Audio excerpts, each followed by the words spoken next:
इस कार्यक्रम के पुण्यार्चक हैं गुणायतन परिवार। 10 दिन की पावन आराधना के बाद आज का दिन अंतर विश्लेषण का दिन। इन 10 दिनों में हमने क्या खोया और क्या पाया, इसकी समीक्षा का दिन है।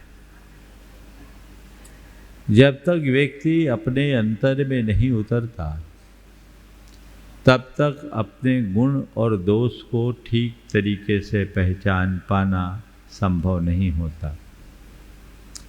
हम लोगों की एक प्रवृत्ति है, जब भी कोई धार्मिक क्रियाओं को करने का प्रसंग आता है, हम लोग उन कार्यक्रमों और उत्सवों में बहुत बढ़ चढ़ कर के हिस्सा लेते हैं। पर गड़बड़ ये होती है कि हम उस कार्यक्रम और उत्सव को ही अपना धर्म मान लेते हैं। धर्मी के जीवन में कार्यक्रम और उत्सव होते हैं, लेकिन कार्यक्रम और उत्सव ही धर्म नहीं है। धर्म की भावना को उद्दीप्त करने के लिए और बढ़ाने और उभारने के लिए ही ये उत्सव होते हैं, ये कार्यक्रम होते हैं। 10 दिन 10 लक्षण किए खूब उत्साह के साथ। अब कल सब सोच रहे होंगे निपट गए, क्या सब निपट गए, ठंडे हो गए। 10 दिन के कार्यक्रम के बाद 11वें दिन उत्साह और बढ़ना चाहिए, लेकिन आज थोड़ा कम दिख रहा है, क्योंकि आप लोगों ने 10 दिन के लिए अपना माइंड सेट तैयार किया था। 10 दिन हो गया, काम खत्म नहीं। 10 दिन के बाद तो काम शुरू होना चाहिए। अब आज से हमें नया कार्यक्रम शुरू करना है। आज सब लोग क्षमावानी मना रहे हैं, एक दूसरे को क्षमा कर रहे हैं, क्षमा मांग रहे हैं। तो अब हमारा नया अकाउंट चालू होना चाहिए, नए तरीके से जीवन की शुरुआत होनी चाहिए, नव जीवन का संकल्प होना चाहिए, ताकि हम दिन प्रतिदिन अपने जीवन को बेहतर बना सके। अगले वर्ष जब कभी भी हम यहाँ आए तो अपने अंदर एक नए इंसान को जन्म देकर आए, कुछ परिवर्तन करे, कुछ अच्छा करे। ये सत्प्रयास हमें होना चाहिए। हमेशा एक बात को ध्यान में रखना चाहिए कि कसाय भाव हमारे जीवन का हनन करते। कसाय हमारे जीवन का सबसे बड़ा शत्रु है। हमारी आत्मा को 2 से ही नुकसान है, विषय और कसाय। 5 इंद्रिय के विषयों की लालसा हमें घोर आसक्ति में डुबोती है और हमारी आत्मा का पतन करती है। तो विषयों की लालसा को नियंत्रित करने के लिए हृदय में वैराग्य का भाव चाहिए, और कषायों के समन के लिए ज्ञान का आलम्बन चाहिए।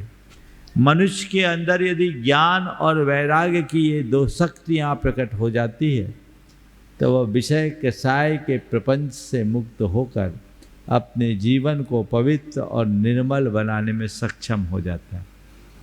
10 दिनों में आपने खूब ज्ञान की भी आराधना की और वैराग्य प्रेरित संयम का भी परिचय दिया, लेकिन ये हमारे जीवन का हिस्सा बनना चाहिए, जीवन का अंग बनना चाहिए। इनमें निरंतरता बनाए रखने का प्रयत्न होना चाहिए। यदि हमने इनमें निरंतरता उत्पन्न कर दी तो हमारे जीवन का कायाकल्प हो गया, ऐसा समझना। हमारी आत्मा में अनंत शक्ति, हम उस शक्ति को पहचानें और अपनी शक्ति का दोहन करने का प्रयत्न करें। यदि ऐसा करेंगे तो हमारे जीवन का सुनिश्चित रूप से उत्थान करने में सहायक बनेगी। आज आप लोगों ने, बहुतों ने उपवास किए।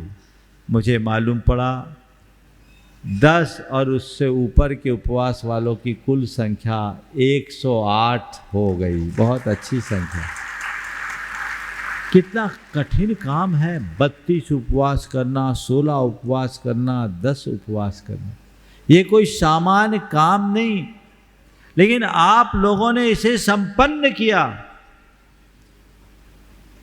इस बात का गर्व नहीं, इस बात से मन में प्रेरणा लेनी चाहिए कि मैं बहुत कुछ कर सकता हूँ। अपना आत्मविश्वास जगना चाहिए। जितने लोगों ने उपवास किए, 9, 8, 7, 5, 3 जितने उपवास किए, बहुत लोगों ने एक आहार एक उपवास किया और बहुत लोगों ने पूरे महीने भर एक आहार एक उपवास किया।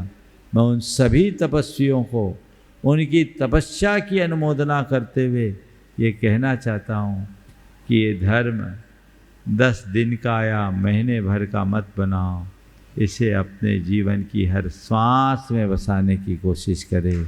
आज से अपनी दिनचर्या में उन सब चीज़ों को समायोजित करने का प्रयत्न करें कि ये चीज़ें मेरे जीवन में बनी रहे, इनमें कोई बड़ा बदलाव ना आ सके, मैं अपने जीवन को उसी अनुरूप घटित कर सकूं, जीवन को बेहतर बना सकूं, ये भाव होना चाहिए।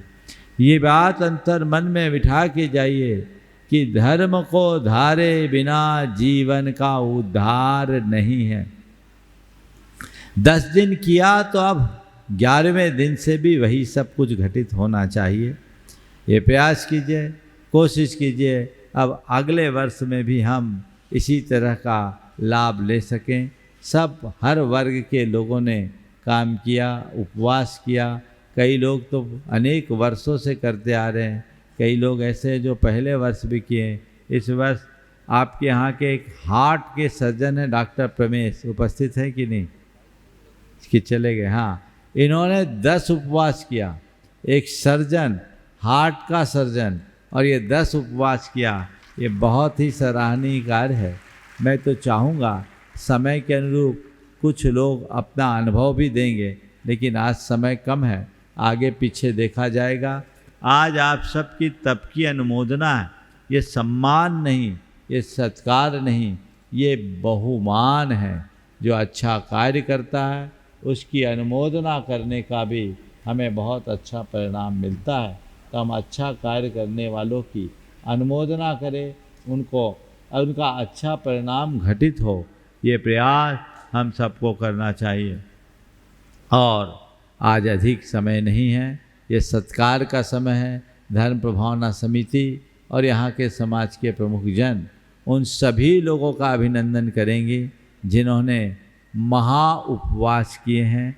जिनने उपवास किए उनको मैं कहूँगा इन उपवासों को अपने जीवन का टर्निंग पॉइंट बनाएं।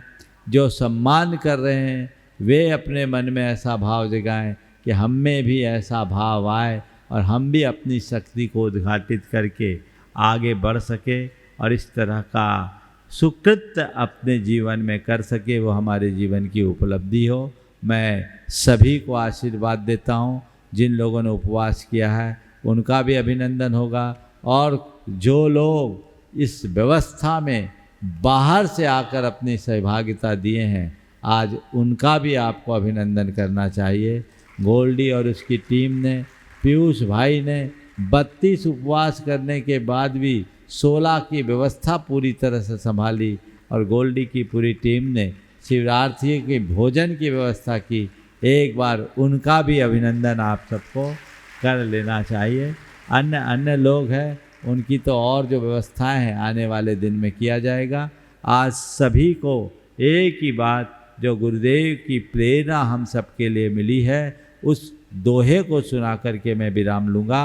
तन मिला तुम तप करो, करो कर्म का नाश।